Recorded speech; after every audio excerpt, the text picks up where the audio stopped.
ಸ್ನೇಹಿತರೆ ನಮಸ್ಕಾರ, ಹೇಗಿದ್ದೀರಿ? ನಾನು ಕಿಶೋರ್ ರೈ ಕತ್ತಲೆಕಾಡು. ಒಂದು ತಿಂಗಳ ಹಿಂದೆ ಮೇ ಮೊದಲ ವಾರದಲ್ಲಿ ಅನ್ಕೊಳ್ತೇನೆ, ಜಬಲ್ಪುರದಲ್ಲಿ ದೋಣಿ ದುರಂತ ಸಂಭವಿಸುತ್ತೆ. ಆ ದುರಂತ ಆದ ನಂತರದಲ್ಲಿ ಒಂದು ಫೋಟೋ ತುಂಬಾನೇ ವೈರಲ್ ಆಗುತ್ತೆ. ತಾಯಿ ಮಗುವನ್ನ ಅಪ್ಪಿಟ್ಕೊಂಡಿರೋದು, ಲೈಫ್ ಜಾಕೆಟ್ ಹಾಕೊಂಡಿರ್ತಾಳೆ, ಮಗುವನ್ನು ಕೂಡ ಕರ್ಕೊಂಡು ಹೋಗಿರ್ತಾರೆ ಆ ದೋಣಿಯಲ್ಲಿ. ದೋಣಿ ಮಗುಚಿದಂತ ಸಂದರ್ಭದಲ್ಲಿ ಎಲ್ಲರೂ ಕೂಡ ನದಿ ಪಾಲಾಗ್ತಾರೆ. ಆ ಸಂದರ್ಭದಲ್ಲಿ ತಾಯಿ ಆ ಮಗುವನ್ನ ರಕ್ಷಣೆಗೆ ಮುಂದಾಗಿರುವಂತಹ ಚಿತ್ರಣ ತುಂಬಾನೇ ವೈರಲ್ ಆಗುತ್ತೆ. ಎಐ ಜನರೇಟೆಡ್ ಚಿತ್ರ ಅದು. ಆದ್ರೆ ಅಸಲಿಗೆ ಅಲ್ಲಿನ ಚಿತ್ರಣ ಅದೇ ರೀತಿ ಇತ್ತು. ಅದನ್ನ ಕಲ್ಪಿಸಿಕೊಂಡು ಎಐ ಜನರೇಟ್ ಮಾಡಿದ್ರು. ಅದನ್ನ ಮಾಡಿ ಯಾರೋ ವೈರಲ್ ಮಾಡಿದ್ರು. ಆ ಚಿತ್ರವನ್ನು ಇಟ್ಕೊಂಡು ಆ ತಾಯಿಯ ಕುರಿತಾಗಿ ಬೇರೆ ಬೇರೆ ರೀತಿಯಾದಂತಹ ಮಾತುಗಳು. ಕಡೆ ಕ್ಷಣದವರೆಗೂ ಕೂಡ ತಾಯಿ ಯಾರೇ ಬಿಟ್ಟು ಹೋದ್ರು ಕೂಡ ತಾಯಿ ಮಗುವನ್ನ ಬಿಡೋದಿಲ್ಲ, ತನ್ನ ಕಂದನನ್ನ ಬಿಡೋದಿಲ್ಲ ಅನ್ನುವಂತಹ ನಿಟ್ಟಿನಲ್ಲಿ ಆ ಚಿತ್ರ ಸಾರಿ ಹೇಳಿತ್ತು. ಇದು ಈಗ ಯಾಕೆ ಈ ವಿಚಾರ ಹೇಳ್ತಾ ಇದ್ದೇನೆ ಅಂತ ಹೇಳಿದ್ರೆ, ನಮ್ಮ ಸಮಾಜದಲ್ಲಿ ತಾಯಿಗೆ ವಿಶೇಷವಾದಂತಹ ಸ್ಥಾನವನ್ನ ಕೊಟ್ಟಿದ್ದೇವೆ. ತಾಯಿಯನ್ನ ದೇವರಿಗೆ ಹೋಲಿಸ್ತೇವೆ. ತಾಯಿಗೆ ಮಿಗಿಲಾದ ದೇವರಿಲ್ಲ ಅನ್ನುವಂತಹ ಮಾತನ್ನು ನಾವು ಹೇಳ್ತಾ ಬರ್ತೇವೆ. ಮಕ್ಕಳಿಗೆ ಎಂಥದ್ದೇ ಕಠಿಣ ಪರಿಸ್ಥಿತಿ ಬಂದ್ರು ಕೂಡ ಯಾರೇ ಬಿಟ್ಟು ಹೋದ್ರು ತಾಯಿ ಮಾತ್ರ ಮಕ್ಕಳನ್ನ ಬಿಟ್ಟು ಹೋಗೋದಿಲ್ಲ, ಮಕ್ಕಳನ್ನ ಬಿಟ್ಟು ಕೊಡೋದಿಲ್ಲ ಅನ್ನುವಂತಹ ಮಾತು ಜನಜನಿತವಾಗಿದೆ. ಅದಕ್ಕೆ ಕಾರಣ ತಾಯಿ ಮಕ್ಕಳ ನಡುವಿನ ಆ ಬಾಂಧವ್ಯ. ಆದ್ರೆ ನಾನೀಗ ನಿಮ್ ಜೊತೆಗೆ ಹಂಚ್ಕೊಳ್ಳಿಕ್ಕೆ ಇರುವಂತಹ ವಿಚಾರ ಏನಿದೆ, ನಾನು ಇಷ್ಟೊತ್ತು ಹೇಳ್ದಲ್ಲ, ಅದಕ್ಕೆ ಕಂಪ್ಲೀಟ್ ವಿರುದ್ಧವಾದಂತಹ ವಿಚಾರ. ಇದು ನಮ್ಮ ರಾಜ್ಯದಲ್ಲೇ, ನಮ್ಮ ಬೆಂಗಳೂರಿನಲ್ಲೇ, ರಾಜಧಾನಿ ಬೆಂಗಳೂರಿನಲ್ಲಿ ಆದಂತಹ ಘೋರ ಘಟನೆಯ ಕರಾಳ ಸತ್ಯದ ವಿಚಾರ ಇದು. 2 ತಿಂಗಳ ಹಿಂದೆ ಈ ಘಟನೆ ಆಗಿರುತ್ತೆ. ಘಟನೆಯಾಗಿ ಸತ್ಯಾಂಶ ಆ ಸಂದರ್ಭದಲ್ಲಿ ಅದನ್ನ ಬೇರೆಯದೇ ರೀತಿಯಲ್ಲಿ ಬಿಂಬಿಸಲಾಗಿರುತ್ತೆ. ಆದ್ರೆ ಅದರ ಸತ್ಯಾಂಶ ಹೊರ ಬರ್ಲಿಕ್ಕೆ 2 ತಿಂಗಳು ಬರ್ತಾನೆ ಇದೆ. ಒಂದೊಂದೇ ವಿಚಾರಗಳು ಎಷ್ಟು ತಮ್ಮ ಸಮಯ ತೆಗೆದುಕೊಳ್ತು. ಇದರ ಬಗ್ಗೆ ನಾನು ಸಂಪೂರ್ಣ ವಿವರವನ್ನ ನಿಮ್ ಜೊತೆಗೆ ಹಂಚಿಕೊಳ್ತೇನೆ. ಅದಕ್ಕಿಂತ ಮುಂಚೆ ನೀವೇನಾದ್ರೂ ಸಬ್ಸ್ಕ್ರೈಬ್ ಮಾಡದೆ ನಮ್ಮನ್ನ ನೋಡ್ತಾ ಇದ್ರೆ ಸಬ್ಸ್ಕ್ರೈಬ್ ಮಾಡ್ಕೊಳ್ಳಿ. ಇನ್ಸ್ಟಾಗ್ರಾಮ್, ಫೇಸ್ಬುಕ್ ನಲ್ಲೂ ಕೂಡ ನಮ್ಮನ್ನ ಸಪೋರ್ಟ್ ಮಾಡಿ ಅಂತ ಕೇಳ್ತಾ, 2 ತಿಂಗಳ ಹಿಂದೆ ಅಂದ್ರೆ ಮೇ 23, 24ಕ್ಕೆ ಒಂದು ಘಟನೆ ಬೆಂಗಳೂರಿನ ಆಡುಗೋಡಿ ಪೊಲೀಸ್ ಠಾಣೆ ವ್ಯಾಪ್ತಿಯಲ್ಲಿ ಒಂದು ಇನ್ಸಿಡೆಂಟ್ ಆಗಿರುತ್ತೆ. ಅಲ್ಲಿ ಒಂದ್ ಮಗು ಐಸ್ ಕ್ರೀಮ್ ತಿಂದು ಪಟ್ಟಿದೆ ಅನ್ನುವಂತಹ ಸುದ್ದಿ ಹೊರ ಬರುತ್ತೆ. ಜೊತೆಗೆ ಬಿರಿಯಾನಿ ತಿಂದು ಆ ಮಗು ಸಾವನ್ನಪ್ಪಿದೆ ಅನ್ನುವಂತ ವಿಚಾರ ಕೂಡ ಹೊರಗೆ ಬಂದು ಚರ್ಚಿತವಾಗುತ್ತೆ. ಆದ್ರೆ ಅದರ ಅಸಲಿ ಕಾರಣ ಏನಿದೆ ಅನ್ನೋದನ್ನ ಕೇಳ್ತಾ ಹೋದ್ರೆ ಖಂಡಿತ ನಿಮ್ಮ ಮನಸ್ಸು ಕುದಿಯುತ್ತೆ, ರಕ್ತ ಕುದಿಯುತ್ತೆ. ಆ ಈ ಕೃತ್ಯದಲ್ಲಿ ಭಾಗಿಯಾದವರು ಇದಾರಲ್ಲ, ಅವರಿಗೆ ನೀವು ಯಾವ ರೀತಿ ನಿಮ್ಮ ಆಕ್ರೋಶ ಹೊರಬರುತ್ತೆ ಅಂತ ಹೇಳಕ್ಕೆ ಸಾಧ್ಯ ಇಲ್ಲ. ಒಬ್ಬ ಗಂಡ ಹೆಂಡತಿ, ಇಬ್ಬರು ಮಕ್ಕಳು, ಸಂಸಾರ ಚೆನ್ನಾಗಿ ನಡಿಬೇಕಾಗಿತ್ತು. ಆದ್ರೆ ಆಕೆಗೆ ಆತನ ಪ್ರಿಯತಮ ಮುಖ್ಯ ಆಗಿರ್ತಾನೆ. ಈ ಗಂಡನ ಜೊತೆಗೆ ಮಕ್ಕಳ ಜೊತೆಗೆ ಸಂಸಾರ ಮಾಡೋದು ಬಿಟ್ಬಿಟ್ಟು ಪ್ರಿಯತಮನ್ ಜೊತೆಗೆ ಹೋಗುವಂತಹ ಮನಸ್ಸಾಗುತ್ತೆ. ಈ ಆ ಸಂಬಂಧಕ್ಕೆ ಅಡ್ಡಿ ಬಂತು ಅನ್ನೋ ಕಾರಣಕ್ಕಾಗಿ ಈ ಮಗು ತಾನೇ 9 ತಿಂಗಳು ಹೊತ್ತು ಬೆಳೆಸಿದಂತಹ ಮಗು ಏನಿದೆ, ಆ ಮಗುವಿನ ಪ್ರಾಣ ಕಸಿಯುವಂತಹ ಮನಸ್ಸು ಆ ತಾಯಿಗೆ ಬಂತು ಅಂತ ಹೇಳಿದ್ರೆ ಖಂಡಿತ ಇದು ಸಮಾಜ ಒಪ್ಪುವಂತಹ ವಿಚಾರ ಅಲ್ಲ. ನಾನಾಗ್ಲೇ ಹೇಳ್ದಲ್ಲ, ಹೆತ್ತವರಿಗೆ ಹೆಗ್ಗಣ ಮುಗ್ದು ಅಂತ ಹೇಳ್ತಾರೆ. ಹೆತ್ತ ತಾಯಿ ಎಂಥದ್ದೇ ಕಠಿಣ ಪರಿಸ್ಥಿತಿಯಲ್ಲೂ ಕೂಡ ತನ್ನ ಮಕ್ಕಳನ್ನ ಬಿಟ್ಟು ಕೊಡೋದಿಲ್ಲ, ತನ್ನ ಮಗುವನ್ನ ಬಿಟ್ಟು ಕೊಡೋದಿಲ್ಲ, ಬಿಟ್ಟು ಹೋಗೋದಿಲ್ಲ ಅನ್ನೋಂತ ಮಾತಿದೆ. ಆದ್ರೆ ಈಕೆ ಸಂಪೂರ್ಣ ತದ್ವಿರುದ್ಧ. ಈ ಪ್ರಕರಣದಲ್ಲಿ ಬರ್ತಾ ಇತ್ತೀಚಿನ ನಮ್ಮ ಈ ಆಧುನಿಕ ಕಾಲಘಟ್ಟದಲ್ಲಿ ನಮ್ಮ ಸಮಾಜ ಯಾವ ರೀತಿ ಹೋಗ್ತಾ ಇದೆ, ಜೊತೆಗೆ ಮನಸ್ಸುಗಳು ಎಷ್ಟು ಕ್ರೂರತೆಗೆ ಹೋಗಿಕೊಳ್ತಾ ಇದೆ ಅನ್ನುವಂಥದ್ದನ್ನ ನಾವು ಮನನ ಮಾಡಿ ಯೋಚನೆ ಮಾಡ್ಬೇಕಾಗುತ್ತೆ. ಆ ಬಾಂಧವ್ಯ, ರಕ್ತ ಸಂಬಂಧದ ಬೆಲೆಯೇ ಗೊತ್ತಿರೋದಿಲ್ಲ. ತಾನು ತನ್ನ ಹೊಟ್ಟೆಯಲ್ಲಿ ಬೆಳೆದಂತಹ ಮಗುವನ್ನ ಪ್ರಾಣ ಕಸಿದುಕೊಳ್ತಾಳೆ ಅಂತ ಹೇಳಿದ್ರೆ ಅದು ಏನಂತ ಹೇಳ್ತೀನಿ ನಾನು. ಆಕೆ ಹೆಸರು ಪ್ರಿಯಾಂಕಾ, ಬೆಂಗಳೂರಿನವಳು, ವೃತ್ತಿಯಲ್ಲಿ ವಕೀಲೆ. ಪತಿ ಪ್ರವೀಣ್ ಮೂಲತಃ ದಾವಣಗೆರೆ ಅವರು ಯಾವುದೋ ಒಂದು ಶಿಕ್ಷಣ ಸಂಸ್ಥೆಯನ್ನು ನಡೆಸ್ತಾ ಇದ್ದಾರಂತೆ. ಜೊತೆಗೆ ಶಿಕ್ಷಕರಾಗಿಯೂ ಕೂಡ ನಿರ್ವಹಿಸ್ತಾ ಇದ್ದಾರೆ ಅನ್ನುವಂತಹ ವಿಚಾರ ಇದೆ. ಇವರು 2007ರಲ್ಲಿ ಮದುವೆ ಆಗಿರ್ತಾರೆ.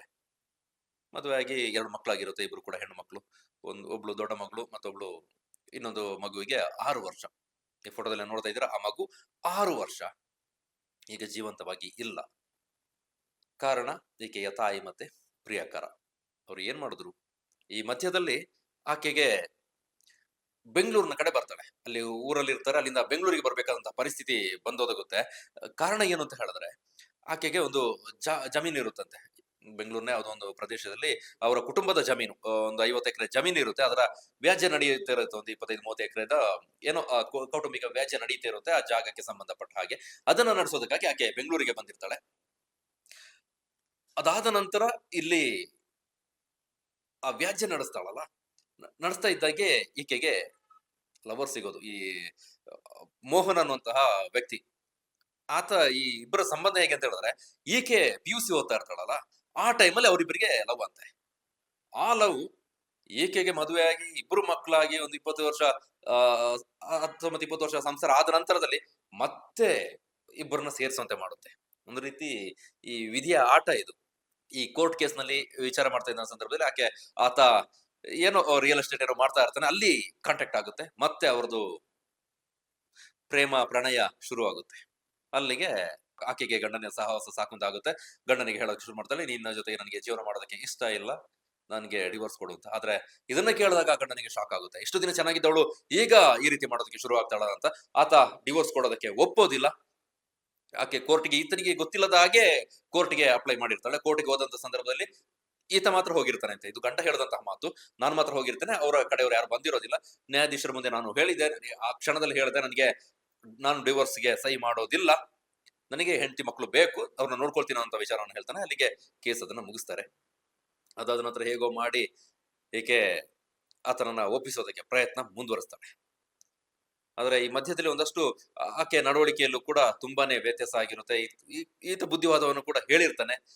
ಆಕೆಯ ಮನೆಯವರು ಕೂಡ ಆಕೆಗೆ ಬುದ್ಧಿವಾದ ಹೇಳೋದಕ್ಕೆ ಮುಂದಾಗಿರ್ತಾರೆ. ಆದ್ರೆ ಅದನ್ಯಾವುದನ್ನು ಕೇಳುವಂತಹ ಮನಸ್ಥಿತಿಯಲ್ಲಿ ಆಕೆ ಇರೋದಿಲ್ಲ.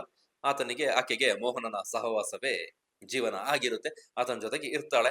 ಈ ಮಧ್ಯದಲ್ಲಿ ಆಕೆ ಅವನ ಜೊತೆಗೆ ಇರ್ತಾಳಲ್ಲ, ಒಮ್ಮೆ ಕಾಶಿಗೂ ಕೂಡ ಹೋಗಿ ಅಲ್ಲಿ ಅವರ ಮದುವೆ ಮಾಡ್ಕೊಂಡು ಬಂದಿರ್ತಾಳಂತೆ. ಈತನಿಗೆ ಆಕೆಯ ಪತಿಗೆ ವಿಷಯ ಗೊತ್ತಿರೋದಿಲ್ಲ. ಬಂದ ನಂತರ ವಿಷಯನ ಹೇಳ್ತಾಳೆ, ಈ ರೀತಿ ನಾನು ಮದುವೆ ಮಾಡ್ಕೊಂಡಿದ್ದೀನಿ, ನಿನ್ನ ಜೊತೆ ಜೀವನ ನಡೆಸೋದಿಲ್ಲ, ನಾನು ಮೋಹನ್ ಜೊತೆಗೆ ಹೋಗ್ತೇನೆ ಅಂತ. ನಂತರದಲ್ಲಿ ಮಾತುಕತೆ ಇದಾಗಿ ದೊಡ್ಡ ಮಗಳನ್ನ ತಂದೆ ಜೊತೆಗೆ, ಅಂದ್ರೆ ಪ್ರವೀಣ್ ಜೊತೆಗೆ ಇರುವಂತೆ, ಜೊತೆಗೆ ಈ ಸಣ್ಣ ಮಗಳು ಈ ಘಟನೆಯಲ್ಲಿ ಪ್ರಾಣ ಕಳ್ಕೊಳ್ತಾಳಲ್ಲ, ಆಕೆಯನ್ನ ತಾಯಿ ಜೊತೆಗೆ, ಪ್ರಿಯಾಂಕಾ ಜೊತೆಗೆ ಇರುವಂತ ರೀತಿಯಲ್ಲಿ ಮಾಡ್ಕೊಂಡಿರ್ತಾರೆ. ಇದೆಲ್ಲ ಆಗಿ ಅವ್ರ ಪಾಡಿಗೆ ಅವ್ರು ಇರ್ತಾರೆ. ಮೋಹನ್ ಮತ್ತೆ ಪ್ರಿಯಾಂಕಾ ಸಪರೇಟ್ ಆಗಿ ಇರ್ತಾರೆ. ಜೊತೆಗೆ ಪ್ರವೀಣ್ ತನ್ನ ದೊಡ್ಡ ಮಗಳನ್ನು ನೋಡ್ಕೊಂಡು ಊರಲ್ಲಿ ಇರ್ತಾನೆ. ಹೀಗಿರುವಾಗ ಮೇ 23-24ಕ್ಕೆ ಆತನಿಗೆ ಒಂದು ಫೋನ್ ಬರುತ್ತೆ. ಯಾರಿಗೆ? ಪ್ರವೀಣ್ಗೆ, ಈ ಮಗುವಿನ ತಂದೆಗೆ. ಅದು ಫೋನ್ ಮಾಡೋದು ಪ್ರಿಯಾಂಕಳ ಸಹೋದರ ಫೋನ್ ಮಾಡಿ ಹೇಳ್ತಾನೆ, ಮಗುವಿಗೆ ಹುಷಾರಿಲ್ಲ, ಈ ರೀತಿ ಅಡ್ಮಿಟ್ ಆಸ್ಪತ್ರೆಯಲ್ಲಿ ಇದ್ದಾಳೆ ಅಂತ. ಈತ ಸಹಜವಾಗಿ ಆತನ ರಕ್ತ ಹಂಚಿಕೊಂಡು ಹುಟ್ಟಿದಂತಹ ಮಗು ಮನಸ್ಸು ಮಿಡಿಯುತ್ತ ತಕ್ಷಣ ಅಲ್ಲಿಗೆ ಆಸ್ಪತ್ರೆಗೆ ಓಡೋಡಿ ಬರ್ತಾನೆ. ಬಂದು ನೋಡಿದಾಗ ಮಗುವಿನ ಪ್ರಾಣ ಹೋಗಿರುತ್ತೆ. ಕಾರಣ ಕೇಳಿದಾಗ, ರಾತ್ರಿ ಹೊತ್ತು ಮಗುವಿಗೆ ಬಿರಿಯಾನಿ ಕೊಟ್ಟು ಮಲಗಿಸಿದಲ್ಲೇ ಪ್ರಾಣ ಬಿಟ್ಟಿದೆ, ಏನಾಯ್ತು ಗೊತ್ತಿಲ್ಲ ಅಂತ ಪ್ರಿಯಾಂಕ ಗೋಳಾಡ್ತಾಳೆ. ನಾಟಕ ಇದು. ಎಲ್ಲರ ಎದುರು ಗೋಳಾಟ, ಚೀರಾಟ ಎಲ್ಲ ಮಾಡ್ತಾಳೆ. ಎಲ್ಲರೂ ಸತ್ಯ ಅಂತ ನಂಬಿರ್ತಾರೆ. ಇದು ಏನಾದ್ರು ಆಗಿರ್ಬೋದು, ಫುಡ್ ಪಾಯ್ಸನ್ ಆಗಿ ಡೆತ್ ಆಗಿರ್ಬೋದು ಅನ್ನೋ ನಿಟ್ಟಿನಲ್ಲಿ ಯೋಚನೆ ಮಾಡ್ತಾರೆ. ಮತ್ತೊಂದ್ ಕಡೆ ಈ ನಡುವಲ್ಲಿ ರಾತ್ರಿ ಐಸ್ ಕ್ರೀಮ್ ಕೇಳಿದ್ರು, ಐಸ್ ಕ್ರೀಮ್ ಕೊಟ್ಟಿದ್ದೆ. ಐಸ್ ಕ್ರೀಮ್ ತಿಂದ ನಂತರದಲ್ಲಿ ಆಕೆಗೆ ಈ ರೀತಿ ಆಯ್ತು ಅನ್ನೋ ವಿಚಾರವನ್ನು ಕೂಡ ಹೇಳ್ತಾಳೆ. ಅಲ್ಲೇ ಒಂದಷ್ಟು ಏನೋ ಮಿಸ್ ಹೊಡಿತದೆ ಅಂತ ಆಗ್ತಾ ಇದ್ರು ಕೂಡ ಆ ಕ್ಷಣಕ್ಕೆ ಈತನಿಗೆ ಈ ಬೇರೆ ಯೋಚನೆ ಹೊಡೆದಿರೋದಿಲ್ಲ. ಮಗುವಿನ ಪ್ರಾಣ ಹೋಗಿದೆ, ಆ ಭಾವನಾತ್ಮಕ ಇದರಲ್ಲಿ ಮುಳುಗೋಗಿರ್ತಾನೆ. ಅದಾದ ನಂತರದಲ್ಲಿ ಈತ ಈ ಪ್ರಕರಣದ ಪೋಸ್ಟ್ ಮಾರ್ಟಮ್ ರಿಪೋರ್ಟ್ ಬರ್ಬೇಕಲ್ಲ, ಪೋಸ್ಟ್ ಮಾರ್ಟಮ್ ರಿಪೋರ್ಟ್ ಇವರ ಕೈ ಸೇರುತ್ತೆ. ಅದು ಏಪ್ರಿಲ್ 4ಕ್ಕೆ, ಒಂದು ವಾರದ ನಂತರ ಈ ಪೋಸ್ಟ್ ಮಾರ್ಟಮ್ ರಿಪೋರ್ಟ್, ಮರಣೋತ್ತರ ಪರೀಕ್ಷೆಯ ರಿಪೋರ್ಟ್, ಅಸಹಜ ಸಾವು ಆದಂತಹ ಸಂದರ್ಭದಲ್ಲಿ ಅಥವಾ ಇಂಥ ಕಾಂಪ್ಲಿಕೇಟೆಡ್ ಇದ್ದಂತಹ ಸಂದರ್ಭದಲ್ಲಿ ಪೋಸ್ಟ್ ಮಾರ್ಟಮ್ ರಿಪೋರ್ಟ್ಗೆ ಹೋಗ್ತಾರೆ. ಸಾಮಾನ್ಯವಾಗಿ ಮನೆಯಲ್ಲಿ ಇದ್ದು ಏನಾದರೂ ಅನಾರೋಗ್ಯದಿಂದ ಮೃತಪಟ್ಟಂತಹ ಸಂದರ್ಭದಲ್ಲಿ ಮಾಡ್ಕೊಳ್ಳೋದಿಲ್ಲ. ಆದ್ರೆ ಈ ರೀತಿ ಸಣ್ಣ ವಯಸ್ಸಿನಲ್ಲಿ ಮೃತಪಟ್ಟಂತಹ ಸಂದರ್ಭದಲ್ಲಿ ಅಥವಾ ಏನಾದ್ರೂ ಬೇರೆ ವಿಚಾರಗಳಿದ್ದಂತಹ ಸಂದರ್ಭದಲ್ಲಿ ಪೋಸ್ಟ್ ಮಾರ್ಟಮ್ ಮಾಡ್ತಾರೆ. ಈ ರೀತಿ ಈ ಪ್ರಕರಣದಲ್ಲಿ ಕೂಡ ಪೋಸ್ಟ್ ಮಾರ್ಟಮ್ ಆಗುತ್ತೆ. ಪೋಸ್ಟ್ ಮಾರ್ಟಮ್ ರಿಪೋರ್ಟ್ ಬರುತ್ತೆ. ರಿಪೋರ್ಟ್ ಬಂದ ನಂತರ ನಿಮಗೆ ಆ ರಿಪೋರ್ಟ್ ನ ಓದಿದ್ರೆ ಏನು ಗೊತ್ತಾಗ್ಲಿಕ್ಕಿಲ್ಲ. ಸಾಮಾನ್ಯವಾಗಿ ವೈದ್ಯರು ಬರೆದು ಕೊಟ್ಟಿದ್ರು ಕೂಡ ನಮಗೆ ಓದೋದಕ್ಕೆ ಸಾಧ್ಯ ಆಗೋದಿಲ್ಲ, ಅದನ್ನ ಅರ್ಥ ಮಾಡ್ಕೊಳ್ಳಕ್ಕೆ ಸಾಧ್ಯ ಆಗೋದಿಲ್ಲ. ಪ್ರವೀಣ್ ಕೈಗೆ ಸಿಗುತ್ತೆ. ಒಂದು ಅದೃಷ್ಟ ಅಂತ ಹೇಳಬೇಕು, ಪ್ರವೀಣ್ ಕೈಗೆ ಸಿಕ್ಕಿದ್ದು. ಅದನ್ನ ಆತನ ಸಹೋದರಿ ಸಂಬಂಧಿ ಒಬ್ರು ವಿದೇಶದಲ್ಲಿ ಮಕ್ಕಳ ತಜ್ಞ ವೈದ್ಯರಾಗಿ ಕೆಲಸ ಮಾಡ್ತಾ ಇರ್ತಾರೆ. ಅವ್ರಿಗೆ ಕಳಿಸ್ತಾರೆ, ಈ ರೀತಿ ರಿಪೋರ್ಟ್ ಬಂದಿದೆ, ನಮ್ಮ ಮಗಳ ಪೋಸ್ಟ್ ಮಾರ್ಟಮ್ ರಿಪೋರ್ಟ್ ಇದರಲ್ಲಿ ಏನಿದೆ ಅಂತ ಕೇಳಿದಾಗ ಬೆಚ್ಚಿ ಬೀಳಿಸುವಂತಹ ಅಂಶ ಬರುತ್ತೆ. ಆಕೆ ಅಲ್ಲಿಂದ ಫಾರಿನ್ ಡಾಕ್ಟರ್ ಆಗಿರ್ತಾರಲ್ಲ, ಅವ್ರು ಹೇಳ್ತಾರೆ ಇದು ಸಹಜವಾಗಿ ಆದಂತಹ ಸಾವಲ್ಲ, ಆ ಮಗುವಿನ ಹೊಟ್ಟೆಯ ಭಾಗಕ್ಕೆ ಒತ್ತಿದ್ದಾರೆ, ಕುತ್ತಿಗೆ ಮುಖದ ಭಾಗವನ್ನ ಒತ್ತಿ ಹಿಡಿದು ಸಾಯಿಸಿದ್ದಾರೆ, ಕುತ್ತಿಗೆ ಭಾಗಕ್ಕೆ ಗಾಯ ಆಗಿದೆ, ಜೊತೆಗೆ ಹೊಟ್ಟೆಯ ಭಾಗದಲ್ಲಿ ತೀವ್ರ ಸ್ವರೂಪದ ರಕ್ತಸ್ರಾವ ಆಗಿ ಮೃತಪಟ್ಟಿದ್ದಾರೆ ಅನ್ನೋದನ್ನ ಹೇಳ್ತಾರೆ. ಇದನ್ನ ಕೇಳಿದಾಗ ಆತನಿಗೆ ಆರಂಭದಲ್ಲಿ ಸಣ್ಣ ಅನುಮಾನ ಇದ್ರೂ ಕೂಡ ಇದು ಬಲಗೊಳ್ಳುತ್ತೆ. ಮಗು ಸಹಜವಾಗಿ ಸತ್ತಿಲ್ಲ, ಏನೋ ಮಾಡಿ ಸಾಯಿಸಿದಾರ ಅನ್ನೋದು ಇಲ್ಲಿ ಗೊತ್ತಾಗುತ್ತೆ. ಅಲ್ಲಿಂದ ಈತನ ಹೋರಾಟ ಶುರುವಾಗುತ್ತೆ. ನಂತರದಲ್ಲಿ ಪೊಲೀಸ್ ಠಾಣೆಗೆ ಹೋಗ್ತಾರೆ. ಅಲ್ಲಿ ಈ ವಿಚಾರವಾಗಿ ದೂರನ್ನ ಕೊಡ್ತಾರೆ, ಇವರಿಬ್ರು ಏನೋ ಮಾಡಿದ್ದಾರೆ ಅನ್ನೋ ನಿಟ್ಟಿನಲ್ಲಿ. ಆದ್ರೆ ಪೊಲೀಸರು ಸ್ಪಂದನೆ ಕೊಡೋದಿಲ್ಲ. ನಮ್ಮ ವ್ಯವಸ್ಥೆ ನೋಡಿ ಹೇಗಿದೆ ಅಂತ. ಒಂದು ಮಗು ಈ ರೀತಿಯಾಗಿ ಸತ್ತಿದೆ, ಅಲ್ಲಿ ಕಂಪ್ಲೇಂಟ್ ಕೊಟ್ಟ ತಕ್ಷಣ ಪೊಲೀಸರು ಅಲರ್ಟ್ ಆಗ್ಬೇಕಾಗಿತ್ತು, ಈ ಪ್ರಕರಣಕ್ಕೆ ಸಂಬಂಧಪಟ್ಟವ್ರನ್ನ ವಿಚಾರಣೆಗೆ ಮಾಡಬೇಕಾಗಿತ್ತು, ವಶಕ್ಕೆ ಪಡಿಬೇಕಾಗಿತ್ತು. ಆದ್ರೆ ಅದು ಯಾವ್ದು ಮಾಡೋದಿಲ್ಲ. ಈತ ಏನ್ ಮಾಡ್ತಾನೆ, ಈತನಿಗೆ ಒಂದಷ್ಟು ಜನ ಸಜೆಷನ್ ಕೊಡ್ತಾರೆ, ನೀವು ಮೇಲಾಧಿಕಾರಿಗಳಿಗೆ ಹೋಗಿ ಈ ರಿಕ್ವೆಸ್ಟ್ ಅನ್ನ ಮಾಡಿ ದೂರನ್ನ ಕೊಡಿ ಅನ್ನೋ ವಿಚಾರವನ್ನು ಹೇಳ್ತಾರೆ. ಈತ ಮುಂದಕ್ಕೆ ಹೋಗಿ ಹಿರಿಯ ಪೊಲೀಸ್ ಅಧಿಕಾರಿಗಳನ್ನ ಭೇಟಿಯಾಗಿ ತನಗೆ ನ್ಯಾಯ ಕೊಡಿ ಅಂತ ಅಂಗಲಾಚಿಸ್ತಾರೆ. ಅಲ್ಲಿ ಹೋದಂತ ಸಂದರ್ಭದಲ್ಲಿ ಅವರು ಆರ್ಡರ್ ಮಾಡಿ ನಂತರ ಈ ಪೊಲೀಸ್ ಠಾಣೆಯ ಕೆಳ ಅಧಿಕಾರಿಗಳಿಗೆ ಆದೇಶವನ್ನು ಕೊಟ್ಟು ವಿಚಾರಣೆ ನಡೆಸಿದಂತ ಸಂದರ್ಭದಲ್ಲಿ ಈ ಮೋಹನ್ ಇದಾನಲ್ಲ, ಮೋಹನ್ನ ವಶಕ್ಕೆ ಪಡಿತಾರೆ. ಫಸ್ಟ್ ಆಕ್ಚುಲಿ ಇಬ್ಬರನ್ನು ಕೂಡ ವಶಕ್ಕೆ ಪಡಿಬೇಕಾಗಿತ್ತು, ಸಾಧ್ಯತೆ ಕೂಡ ಇತ್ತು, ಯಾರು ಮೋಹನ್ ಮತ್ತೆ ಪ್ರಿಯಾಂಕಳನ್ನ. ಆದ್ರೆ ಪೊಲೀಸರು ಮೋಹನ್ನ ವಶಕ್ಕೆ ಪಡ್ಕೊಳ್ತಾರೆ, ಪ್ರಿಯಾಂಕಾ ತಲೆಮರೆಸ್ಕೊಳ್ತಾಳೆ. ಮೋಹನ್ನ ವಶಕ್ಕೆ ಪಡೆದು ವಿಚಾರಣೆ ನಡೆಸಿದ ಸಂದರ್ಭದಲ್ಲಿ ಆತ ಒಂದೊಂದೇ ಬಾಯಿ ಬಿಡೋದಕ್ಕೆ ಶುರು ಮಾಡ್ತಾನೆ. ಅಸಲಿಗೆ ಏನಾಗಿತ್ತು ಅಂತ ಹೇಳಿದ್ರೆ, ಪ್ರಿಯಾಂಕಾ ಹಾಗೆ ಮೋಹನ್ ಮೇ 21ಕ್ಕೆ ಮಧುರೈಗೆ ಎಲ್ಲಿಗೋ ಟ್ರಿಪ್ ಹೋಗಿರ್ತಾರೆ, ಜೊತೆಗಿದ್ದಂತಹ ಮಗಳನ್ನು ಕೂಡ ಕರ್ಕೊಂಡು ಹೋಗಿರ್ತಾರೆ. ಈ ಸಂದರ್ಭದಲ್ಲಿ ಹೋಗಿ ವಾಪಸ್ ಬಂದಿರ್ತಾರೆ 2 ದಿನ ಬಿಟ್ಟು. 23ಕ್ಕೆ 24ಕ್ಕೆ ಬಂದಿರ್ತಾರೆ. ಬೆಂಗಳೂರಿಗೆ ಬಂದಂತಹ ಸಂದರ್ಭದಲ್ಲಿ ಆಕ್ಚುಲಿ ಅದೇ ದಿನ ಆಕೆಯ ಬರ್ತ್ಡೇ ಇತ್ತು ಅಂತ ಕೂಡ ಹೇಳ್ತಾರೆ. ಯಾರ್ದು, ಈ ಪ್ರಿಯಾಂಕಳ ಬರ್ತ್ಡೇ. ಆ ಸಂಬಂಧ ಇವರು ಹೊರಗಡೆ ಔಟಿಂಗ್ ಹೋಗಿರ್ತಾರೆ. ಅಲ್ಲೇನೋ ಬೇರೆ ಬೇರೆ ಮಾತುಗಳು ಕೇಳಿ ಬರ್ತಾ ಇದಾವೆ. ಇರ್ಲಿ, ಅದಾದ ನಂತರ ಇವರು ಒಂದ್ ಕಡೆ ಊಟಕ್ಕೆ ಹೋಗ್ತಾರಂತೆ. ಊಟ ಮಾಡಿ ವಾಪಸ್ ಬಂದಂತ ಸಂದರ್ಭದಲ್ಲಿ ಮಗುವನ್ನ ಈ ಇವನ್ ಜೊತೆ, ಯಾರು ಮೋಹನ್ ಜೊತೆಗೆ ಬಿಟ್ಟು ಆಕೆ ಶಾಪಿಂಗ್ ಹೋಗಿರ್ತಾಳೆ. ಶಾಪಿಂಗ್ ಹೋದಂತ ಸಂದರ್ಭದಲ್ಲಿ ಈ ಮಗು ಐಸ್ ಕ್ರೀಮ್ ಕೇಳುತ್ತೆ. ಈತ ಹೋಗಿ ಮೋಹನ್ ಹೋಗಿ ಐಸ್ ಕ್ರೀಮ್ ತಂದು ಕೊಡ್ತಾನೆ. ಐಸ್ ಕ್ರೀಮ್ ತಂದು ಕೊಟ್ಟಾಗ ಈ ಐಸ್ ಕ್ರೀಮ್ ಬೇಡ, ನನಗೆ ಬೇರೆ ಐಸ್ ಕ್ರೀಮ್ ಬೇಕು ಅನ್ನೋಂತ ಬೇಡಿಕೆಯನ್ನ ಆ ಪುಟ್ಟ ಮಗು ಇಡ್ತದಂತೆ. ಆದ್ರೆ ಆತನಿಗೆ ಇದನ್ನ ಸಿಟ್ಟುಕೊಂಡು ಒಂದು ಕಟುವಾದ ಮನಸ್ಥಿತಿ ಆತ ಹೊಂದಿರ್ತಾನೆ. ಸಹಜವಾಗಿ ತನ್ನ ಮಗು ಅಲ್ಲ, ತನ್ನ ಹೆಂಡತಿಗೆ ಬೇರೊಬ್ಬನಿಗೆ ಜನಿಸಿದಂತಹ ಮಗುವನ್ನ ನಾನು ಯಾಕೆ ನೋಡ್ಕೊಳ್ಬೇಕು ಅನ್ನೋ ಮನಸ್ಸು ಬಂತೋ ಗೊತ್ತಿಲ್ಲ. ಆದ್ರೆ ಆ ಪುಟ್ಟ ಮಗುವಿಗಾಗಿ ಆದ್ರೂ ಆತ ತನ್ನ ಮನಸ್ಸನ್ನ ಕಂಟ್ರೋಲ್ ಮಾಡ್ಕೋಬೋದಿತ್ತು. ಆದ್ರೆ ಆ ರೀತಿ ಮಾಡೋದಿಲ್ಲ. ಕ್ರೂರಿಯಾಗಿ ಆ ಕ್ಷಣಕ್ಕೆ ಬದಲಾಗಿ ಬಿಡ್ತಾನೆ. ಮಗುವಿಗೆ ದೈಹಿಕವಾಗಿ ಹಿಂಸೆ ಕೊಟ್ಟು ಹೊಟ್ಟೆಗೆಲ್ಲ ಹೊಡೆದಿದ್ದಾರೆ, ರಕ್ತಸ್ರಾವ ಆಗಿದೆ ಅಂತ ಹೇಳ್ತಲ್ಲ, ಅದು ಈತನೇ ಮಾಡಿದ್ದು ಅಂತ ಹೇಳಲಾಗ್ತಾ ಇದೆ ಈಗ. ಆತನೇ ಆ ಕಾರ್ನೊಳಗೆ ಮಾಡಿ ಮಗುವಿನ ಪ್ರಾಣವನ್ನ ತೆಗಿತಾನೆ. ನಮ್ಮಿಬ್ಬರ ಸಂಬಂಧಕ್ಕೆ ಈ ಮಗು ಅಡ್ಡಿ ಆಗೋದು ಬೇಡ ಅನ್ನೋಂತ ನಿಟ್ಟಿನಲ್ಲಿ ಆತ ತೆಗ್ದಿರ್ಬೋದು. ಯಾಕೆಂದ್ರೆ ಪ್ರಿಯಾಂಕಾ ಮತ್ತೆ ಇವರಿಬ್ರು ಮದುವೆಯಾಗಿ ಬಂದಿದ್ದಾರಲ್ಲ, ಪ್ರಿಯಾಂಕಾ ಮೋಹನ್. ಹಾಗಾಗಿ ನಮ್ಮ ಸಂಬಂಧಕ್ಕೆ ಇದು ಈ ಬೇರೆ ಮಗು ಅಡ್ಡಿ ಆಗೋದು ಬೇಡ, ಬೇರೆ ಅಂದ್ರೆ ಆಕೆಗೆ ಮೊದಲ ಗಂಡನಿಂದ ಹುಟ್ಟಿದ ಮಗು ಅಡ್ಡಿ ಆಗೋದು ಬೇಡ ಅನ್ನೋ ಕಾರಣಕ್ಕೆ ಈ ರೀತಿ ಮಾಡಿದಾನೆ ಅಂತ ಹೇಳಲಾಗ್ತಾ ಇದೆ. ಆಕೆ ಅಲ್ಲಿಂದ ಬಂದು ಕೇಳದಂತ ಸಂದರ್ಭದಲ್ಲಿ ಏನೋ ಗೊತ್ತಿಲ್ಲ, ಐಸ್ ಕ್ರೀಮ್ ಕೊಟ್ಟೆ ಸತ್ತೋಯ್ತು ಅಂತ ಹೇಳ್ತಾನೆ. ನನಗೇನು ಗೊತ್ತಿಲ್ಲ, ಐಸ್ ಕ್ರೀಮ್ ಕೊಟ್ಟ ನಂತರದಲ್ಲಿ ಮಗು ಏನು ರಿಯಾಕ್ಟ್ ಮಾಡ್ತಾ ಇಲ್ಲ ಅಂತ. ತಕ್ಷಣ ಇಬ್ಬರು ಪ್ಲಾನ್ ಮಾಡಿ ವಾಪಸ್ ಅವರ ಫ್ಲಾಟ್ಗೆ ಹೋಗಿ ಅಲ್ಲಿ ಆ ರಾತ್ರಿಯನ್ನ ಕಳೆದು ಮಾರನೇ ದಿನ ಏನೆಲ್ಲೋ ಮಾಡಿ ಮಗುವಿನ ಈ ರೀತಿ ನಾಟಕ ಆಡಿರ್ತಾರೆ. ಹಾಸ್ಪಿಟಲ್ ಕರ್ಕೊಂಡು ಹೋಗಿ ಒಂದೊಂದೇ ಆಗ್ಲೇ ಹೇಳ್ದಲ್ಲ, ಬಿರಿಯಾನಿ ತಿನ್ಸಿದ್ವಿ, ಐಸ್ ಕ್ರೀಮ್ ಕೊಟ್ವಿ ಅಂತ ಹೇಳಿದ್ರಲ್ಲ, ಆ 2 ವಿಚಾರಗಳು ಅಲ್ಲಿ ಹೊರ ಬರುತ್ತೆ. ಅಲ್ಲಿ ಒಂದು ರೀತಿ ಕತೆ ಕಟ್ಟಿ ಬೇರೆ ರೀತಿಯಲ್ಲಿ ಈ ಪ್ರಕರಣವನ್ನ ತೆಗೆದುಕೊಂಡು ಹೋಗುವಂತ ಪ್ರಯತ್ನವನ್ನ ಮಾಡ್ತಾರೆ.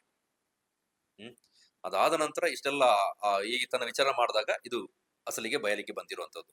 ಒಂದು ವೇಳೆ ಇದು ಕೂಡ ನಾಟಕನೇ, ಯಾಕೆಂದ್ರೆ ಅಲ್ಲಿ ಇಬ್ಬರ ಸಮ್ಮುಖದಲ್ಲೇ ಆ ಮಗುವಿನ ಪ್ರಾಣವನ್ನ ತೆಗೆಯಲಾಯ್ತಾ, ಅಥವಾ ಆಕೆ ಇಲ್ಲದಂತ ಸಂದರ್ಭವನ್ನ ಬಳಸ್ಕೊಂಡು ಈತ ಮಾಡದ್ನ, ಅದು ಏನು ಆಯ್ತು ಅನ್ನೋದು ಇಬ್ಬರನ್ನು ವಿಚಾರಣೆ ನಡೆಸಿದಾಗ ಮಾತ್ರ ಬಯಲಿಗೆ ಬರ್ಲಿಕ್ಕೆ ಸಾಧ್ಯ. ಆದ್ರೆ ಸದ್ಯಕ್ಕೆ ವಕೀಲೆ ಅಂತ ಹೇಳ್ಕೊಂಡಿರುವಂತಹ, ವಕೀಲೆ ವೃತ್ತಿಯನ್ನು ನಡೆಸ್ಕೊಂಡಿರುವಂತಹ ಈಕೆ ತಲೆಮರೆಸ್ಕೊಂಡಿದ್ದಾಳೋ ಅಥವಾ ಬೇರೆ ರೀತಿಯಲ್ಲಿ ಏನೋ ಮಾಡ್ಕೊಂಡಿದ್ದಾಳೋ ಗೊತ್ತಿಲ್ಲ. ಯಾಕೆಂದ್ರೆ ಈ ಮೊದಲು ಆರಂಭದಲ್ಲಿ ಪ್ರಕರಣವನ್ನ ದಿಕ್ಕು ತಪ್ಪಿಸೋದಕ್ಕೆ ಆಕೆಯ ಆ ಕ್ರಿಮಿನಲ್ ಮೈಂಡ್ ವರ್ಕೌಟ್ ಆಗಿತ್ತು.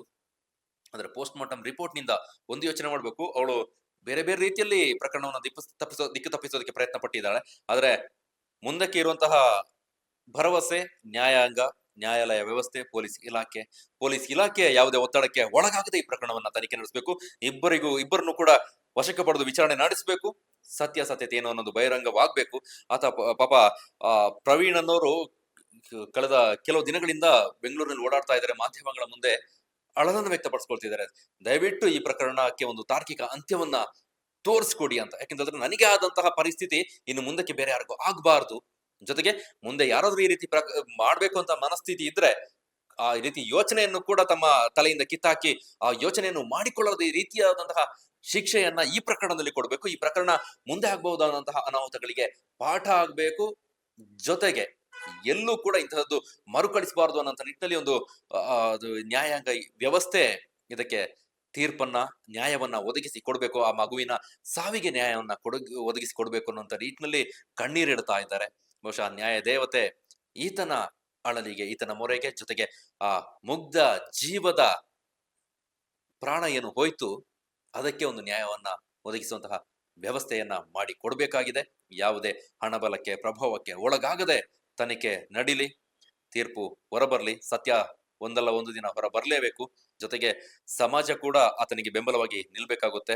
ನಿಮ್ಗೇನಾದ್ರೂ ಈ ಪ್ರಕರಣ ಕೇಳಿ ನಿಮ್ಗೆ ಏನ್ ಅನ್ಸ್ತು ಕಮೆಂಟ್ ಮಾಡಿ. ಜೊತೆಗೆ ನ್ಯಾಯ ಸಿಗ್ಲಿ ಅನ್ನುವಂತಹ ಪ್ರಾರ್ಥನೆಯ ಜೊತೆಗೆ ನಿಮ್ಮೆಲ್ಲರ ಪ್ರಾರ್ಥನೆಯನ್ನ ನಾನು ಈ ಸಂದರ್ಭದಲ್ಲಿ ವ್ಯಕ್ತಪಡಿಸ್ತಾ ಈ ವಿಡಿಯೋನ ಇಲ್ಲಿಗೆ ಮುಗಿಸ್ತಾ ಇದ್ದೇನೆ. ಮುಂದೆ ಬೇರೊಂದು ಕಂಟೆಂಟ್ ಜೊತೆಗೆ ಸಿಗೋಣ. ಎಲ್ಲರೂ ಕ್ಷೇಮವಾಗಿರಿ. ಧನ್ಯವಾದ.